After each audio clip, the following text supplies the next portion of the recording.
Il y avait une fois un jeune homme du nom de Lucas, qui vivait dans un petit village paisible au bord de la mer. Lucas était connu dans le village pour sa recherche constante du plaisir et de la satisfaction immédiate. Il se livrait au plaisir de la vie sans retenue, cherchant toujours la prochaine expérience excitante, que ce soit dans la nourriture, la musique, les danses ou les aventures. Un jour, alors qu'il se trouvait au marché du village, Lucas entendit parler d'une île lointaine appelée l'île de l'hédonisme. On racontait que cette île était un endroit où les plaisirs abondaient, où les fêtes et les excès ne s'arrêtaient jamais. Les habitants de cette île vivaient pour le plaisir, sans se soucier des conséquences à long terme. Intrigué par ces histoires, Lucas décida de se lancer dans un voyage audacieux pour atteindre cette île de l'hédonisme. Il vendit tout ce qu'il possédait, embarqua sur un navire et navigua pendant des semaines sur les mers agitées, cherchant désespérément cet endroit de débauche ultime. Lorsqu'il arriva enfin à destination, il fut accueilli par des festivités somptueuses, des banquets à n'en plus finir et des excès de toutes sortes. Les habitants de cette île semblaient toujours souriants, vivant dans un tourbillon de plaisir. Lucas se joignit à eux avec enthousiasme, cherchant à éprouver chaque plaisir offert par cette île de l'hédonisme. Il goûta aux mets les plus délicieux, dansa toute la nuit sous les étoiles scintillantes et se livra à toutes sortes d'expériences sensorielles.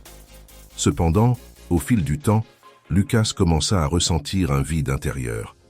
Les plaisirs intenses et les excès qu'il poursuivait ne faisaient que creuser ce sentiment de vide. Il réalisait que plus il en obtenait, plus il en voulait. Il était pris dans un cycle insatiable de désirs sans jamais ressentir une satisfaction durable. De plus, Lucas aperçut petit à petit que, sur l'île de l'hédonisme, les habitants étaient souvent absorbés par leur propre plaisir et leur propre intérêt. L'égoïsme régnait en maître, car la quête effrénée du plaisir individuel semblait être la priorité de chacun.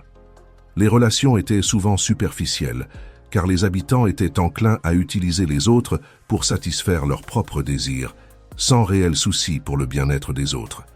Cette obsession pour le plaisir personnel avait créé une culture où la compassion et la générosité étaient souvent sacrifiées au profit de la recherche insatiable de satisfaction personnelle. Un jour, alors qu'il errait sur la plage en proie à la confusion, il rencontra un homme sage nommé Callias.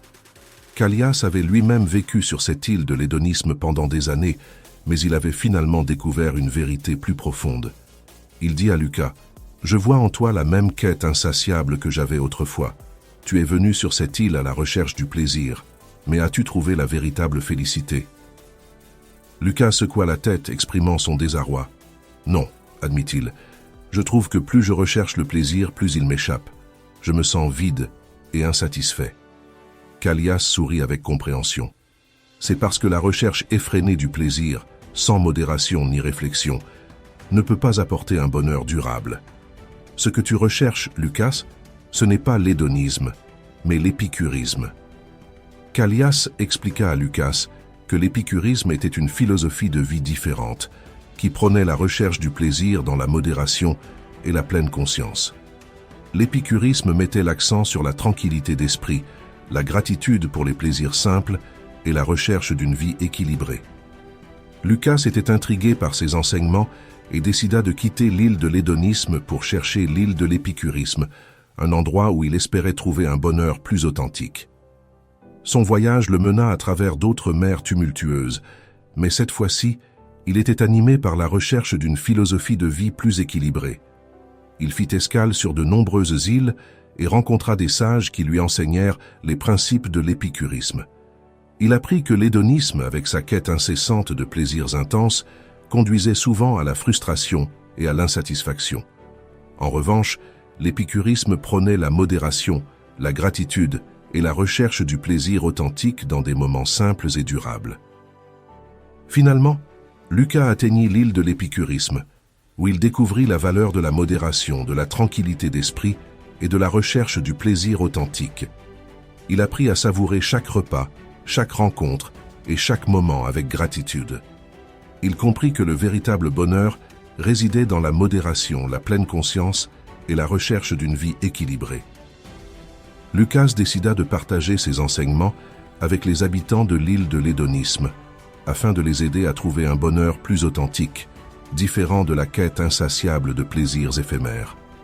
Son voyage vers l'épicurisme avait changé sa perspective sur le bonheur, l'aidant à trouver un épanouissement authentique basé sur la modération, la gratitude et la recherche du plaisir authentique, plutôt que sur les excès destructeurs de l'hédonisme.